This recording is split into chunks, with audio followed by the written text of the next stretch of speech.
കുടിക്കാൻ പൈപ്പിലും വെള്ളമില്ല, കുറെ കെറ്റിലും വെള്ളമില്ല. ഈ മോഹൻലാലിനൊന്നും നാണമില്ല കേട്ടോ. എന്താ നിങ്ങൾ അങ്ങനെ ഒരു വർത്താനം അല്ലല്ല, നിങ്ങൾ എന്തോ മനസ്സിൽ വെച്ച് പറയാണല്ലേ.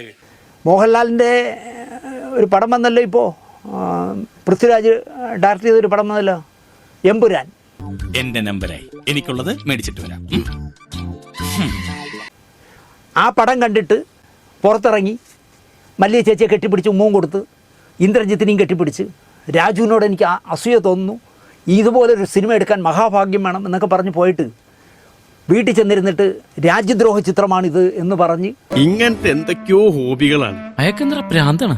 അയ്യോ പൊന്നു മോനെ, പ്രാന്ത് എന്ന് പറഞ്ഞ ഈ സൂക്കറിനെ കുറച്ച് കാണരുത്, ഇത് അതുക്കും മേലെ. എമ്പുരാനെതിരെ നീങ്ങിയ മഹാനാണല്ലോ നമ്മുടെ മേജർ. അതൊന്നും എനിക്കറിയാൻ മേല. ഇങ്ങനെ എന്തെങ്കിലുമൊക്കെ പറയുമ്പോഴേ എന്റെ മനസ്സിനൊരു സന്തോഷം ഉണ്ടാവുള്ളൂ. ഞാൻ എന്റെ സന്തോഷം നോക്കിയാ പോരെ. മേജർ ഇന്ന് വിസ്മയെ തിരുത്തുന്നു. വിദേശത്ത് എവിടെ പോയി പഠിച്ചതുകൊണ്ട് വിസ്മയുടെ തലയിൽ ആള് താമസമില്ല. ആണോടോ? അത് തമാശ. മോനേതാ? രാജ്യ താല്പര്യം. എടാ, രാജ്യത്തിന്റെ അഖണ്ഡതയും രാജ്യത്തിന്റെ താല്പര്യവും ഒക്കെ നീയൊക്കെ പറഞ്ഞു തന്നിട്ടാണ് ഞങ്ങളൊക്കെ പഠിക്കാനുള്ളത്. വിസ്മയെ പഠിപ്പിക്കുന്നു. വിദേശത്ത് പഠിച്ചത് കാരണം വിസ്മയക്ക്, വിസ്മയ എന്ന് പറയുന്നില്ല, മായ, തേങ്ങ, ഈശ്വര ഇവിടെ ആരില്ലല്ലോ ഇതൊന്ന് പറഞ്ഞു ചിരിക്കാനായിട്ട്. വിസ്മയക്ക് രാജ്യത്തോട് കൂറില്ല. എന്നാലോചിച്ചോക്കെ, നാണത്തിൻ്റെ തരുമ്പെങ്കിലും ഉണ്ടെങ്കിൽ മിസ്റ്റർ മോഹൻലാൽ, നിങ്ങൾ വീണ്ടും ഈ മനുഷ്യൻ്റെ സിനിമ ചെയ്യാൻ പോകുന്നു എന്ന് ഞാൻ അറിഞ്ഞു. ആൻ്റണി, അങ്ങനെ മോഹൻലാൽ ഈ മനുഷ്യന് ഇനി ഡേറ്റ് കൊടുക്കുകയാണെങ്കിൽ നിങ്ങൾ അന്ന് മോഹൻലാലുമായിട്ടുള്ള എല്ലാ ബന്ധവും അവസാനിപ്പിക്കണം. അവനെ ഇനി എവിടെ കണ്ടാലും ഞാൻ കൊല്ലും. വെറുതെ സ്വന്തം ചോരയിൽ ജനിച്ച മോളെ കൊത്തിക്കീറി പറിക്കാനായിട്ട് പരസ്യമായി വിസ്മയ്ക്കെതിരെ വാചകമടിക്കുന്ന മേജർ. നീ തീർന്നടാ, നീ തീർന്നു. ഇത്ര അഹങ്കാരം പാടില്ലടാ, നീ തീർന്നടാ.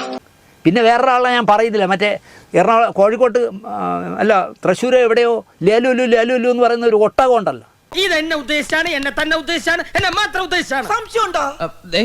ഈ ഒട്ടകവും ചപ്പും ചവറും ചുണ്ണാമ്പുകളും എല്ലാം കൂടെ ചേർന്ന് നമ്മളെ രാജ്യത്തെ ശിഥിലമാക്കാനുള്ള ശ്രമങ്ങളാണ് നടത്തുന്നത്. എന്നിട്ട് അതിനെല്ലാം പറയുന്നത് രാജ്യസ്നേഹം, ഇവൻ്റെയൊക്കെ കുടുംബവകയാണ് രാജ്യസ്നേഹം.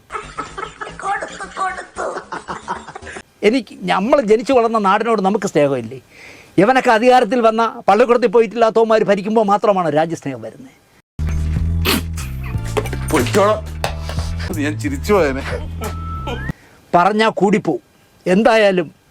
എന്നിട്ട് പറയാ, വിസ്മയ അഭിനയിച്ച സിനിമ വന്നാൽ ഞങ്ങൾ കാണൂലെന്നേടാ. ഇവനൊക്കെ MG റോഡിൽ നാട്ടുകാരുടെ മുമ്പിൽ വെച്ച് കുരിച്ചു നിർത്തി കൂമ്പിലിടിച്ച് ബാക്കിൽ മണ്ണെണ്ണ ഒഴിച്ച് വായിൽ തിരികെ കത്തിച്ച് ചാമ്പലാക്കണം എന്നാണ് എന്റെ ആത്മാർത്ഥമായ അഭിപ്രായം. 40 വർഷം 42 വർഷമായി മോഹൻലാൽ സിനിമയിൽ വന്നിട്ട്. അന്ന് നീയൊക്കെ സിനിമ കണ്ടിട്ടല്ല മോഹൻലാൽ താരമായി വളർന്നത്. സർ, ഇവനൊക്കെ ഒരേ ഒരു സെൻസേ ഉള്ളൂ, നോൺസെൻസ്. മോഹൻലാലിന് ജാതിയില്ലാതെ മതമില്ലാതെ രാഷ്ട്രീയമില്ലാതെ അയാൾ അഭിനയിക്കുന്നതിൻ്റെ അത്ഭുതം കണ്ട് സ്ക്രീനിൽ കണ്ടാണ് ആളുകൾ തിയേറ്ററിൽ കയറുന്നത്. അബദ്ധം പറ്റിയതല്ല, അബദ്ധം പറ്റിയതാണ്. എന്ത് പറഞ്ഞാലും അടിയോ, എന്ത് അടിമാലി ഫാമിലിയോ. നിന്റെ ഒന്നും ഒരു ഓശാരും വേണ്ട, നീ ഒന്നും സിനിമ കാണണ്ടെന്നേ. എമ്പുരാൻ വന്നപ്പോഴും പറഞ്ഞു ഞങ്ങൾ കാണൂല എന്ന്. എടാ, നിന്നെയൊക്കെ ആരെങ്കിലും സിനിമ കാണാൻ വിളിക്കുന്നുണ്ടോ? വേറെ പണി നോക്കടാ ചാണക തലയന്മാരെ.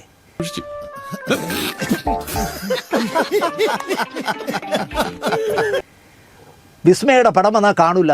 ഞാനിതാ ഇപ്പോൾ പറയുന്നു, വിസ്മയ അഭിനയിച്ചത് ചിലപ്പോൾ ഒരു തല്ലിപ്പൊളി പടമായിരിക്കാം.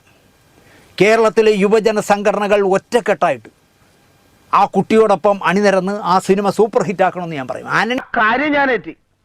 ഈ കാശുണ്ടാക്കാൻ വേണ്ടിയല്ല ഞാൻ പറയുന്നത്, വിസ്മയെ വിജയിപ്പിക്കണം. കാരണം മോഹൻലാലിന് പോലും ഇല്ലാത്ത ആർജവം, ഈ രാജ്യത്ത് എന്ത് നടക്കുന്നു എന്ന് അന്വേഷിക്കാത്ത പ്രണവിന് പോലും ഇല്ലാത്ത ആർജവം വിസ്മയെ പോലെ ഒരു കുട്ടി കാണിച്ചപ്പോൾ പറയാണ്, ഈ മേജർ പറയാണ്, അവൾ വിദേശത്ത് പഠിച്ചുകൊണ്ട് രാജ്യസ്നേഹം ഇല്ലാന്ന്. ഒരു കയ്യബദ്ധം നാറ്റുകരുത്. ഇനി തോന്നിയാസം പറഞ്ഞു നടന്നാലുണ്ടല്ലോ നാട്ടിലടിച്ചാൻ സൂപ്പാക്കും. ഇയാളെ നാക്കു മുഴുക്കില്ലെന്ന് നിങ്ങൾ ആലോചിച്ച് നോക്കി. മോഹൻലാലിനോ മോഹൻലാലിൻ്റെ കുടുംബത്തിനോ രാജ്യസ്നേഹം ഇല്ലാത്തവരാണോ? തൻ്റെ ഉണക്ക പാർട്ടിയെ പിന്തുണച്ചാൽ മാത്രമേ രാജ്യസ്നേഹം വരുള്ളൂ.